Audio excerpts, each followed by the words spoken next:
भारत की सरकार ने अफगानिस्तान की सरकार को मान्यता देने से मना कर दिया है। सारे एनालिसिस पुरुषों को ध्यान में रख के किए जाते हैं, लेकिन आज मैं एनालिसिस महिलाओं को ध्यान में रखकर कर रहा हूं।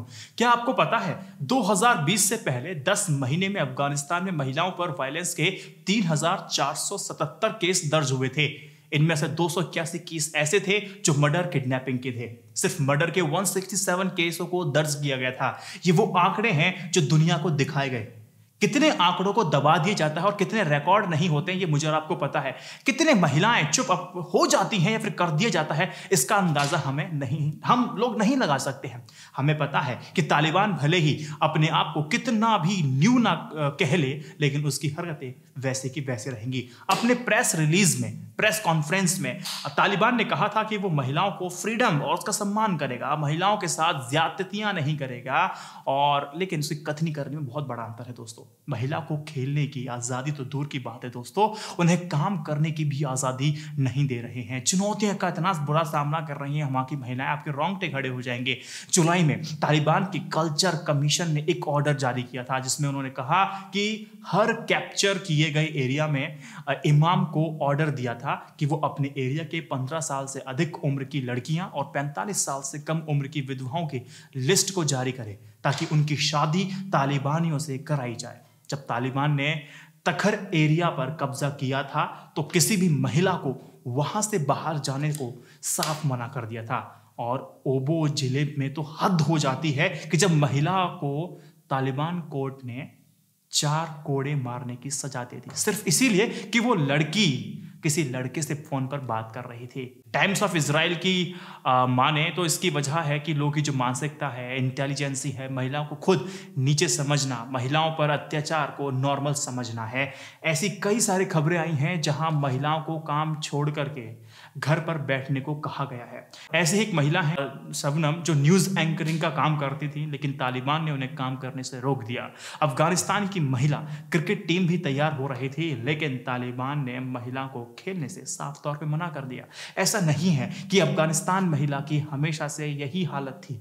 70 के दशक की तरफ दोस्तों अगर हम पीछे मुड़ के देखते हैं तो अफगानिस्तान काफी प्रोग्रेसिव और डेवलप कर रहा था, किंतु जब से धार्मिक एक्सट्रीमिस्ट, जब से लोग राजनीति में आना शुरू हो गए हैं, उन्होंने देश की बुनियादों को हिला कर रख दिया है। अब महिलाएं राजनीति के बारे में कुछ बोलने से कतराती हैं, उनका कॉन्फिडेंस काफी नीचे गिर चुका है। अगर United Nations assistance mission Afghanistan की अगर बात माने तो 2020 में महिलाओं पर लगभग 1146 कैजुअलिटी के केसेस दर्ज हुए थे, जिसमें 390 हत्या और 756 इंजरी के केसेस थे।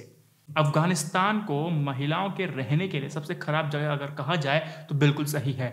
महिलाओं को शिक्षित करने का बीड़ा अफगानिस्तान सरकार इंटरनेशनल मिशनरीज ने 2000 में उठाया था, किंतु अभी भी 1/3 लड़कियां स्कूल नहीं जाती हैं। लगभग 87% महिला अशिक्षित है, इलिटरेट है। 70 से 80% महिला की जबरदस्त शादी करा दी जाती है। इसमें तो ज्यादातर 16 साल से कम की होती हैं। 2014 से अभी तक अफगानिस्तान में जितने भी सुसाइड हुए हैं उसमें 80% महिलाएं हैं। अगर अफगानिस्तान सरकार के डाटा की माने तो 2008 के ग्लोबल सर्वे की बात है तो लगभग 90% महिलाएं अपनी जिंदगी में डोमेस्टिक वायलेंस का शिकार हुई थी। महिलाओं को इतना डरा दिया जाता है कि उन्मा यानी कि UNAMA द्वारा किए गए केसेस में हर 5 में से 1 महिला केस को आगे बढ़ाने से साफ तौर पे इनकार कर देती है। या तो वो दर्ज नहीं कराती है या फिर उस केस को वापस ले लेती है। UNAMA यानी कि उन्मा 2010 से ही महिलाओं पर हो रहे अत्याचार केसेस पर डॉक्यूमेंट कर रहा है। कोविड के दौरान महिलाओं के ऊपर हो रहे अत्याचार के केसेस में इजाफा हुआ है और लॉकडाउन के कारण महिलाओं ने केसेस को दर्ज नहीं किया है। अगर सब ऐसे ही चलता रहा तो अफगानिस्तान सरकार के गिर जाने से और तालिबान के वापस आ जाने से महिलाओं की सिचुएशन बहुत बुरी हो रही है और होती जा रही है। हालांकि 2004 से पहले भी महिलाओं के साथ तालिबान ऐसे ही बर्ताव करता आया था।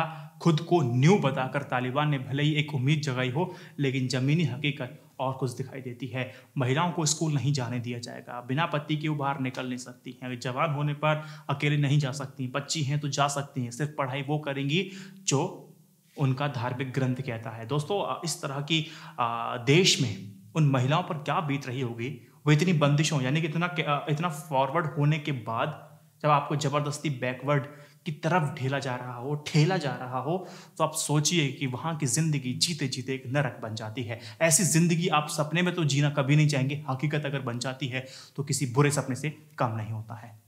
इस वीडियो को 3 व्हाट्सएप ग्रुप में शेयर कीजिएगा। जय Hind, Vande Mataram. Stay updated, stay educated, सत्यमेव जयते। नमस्कार।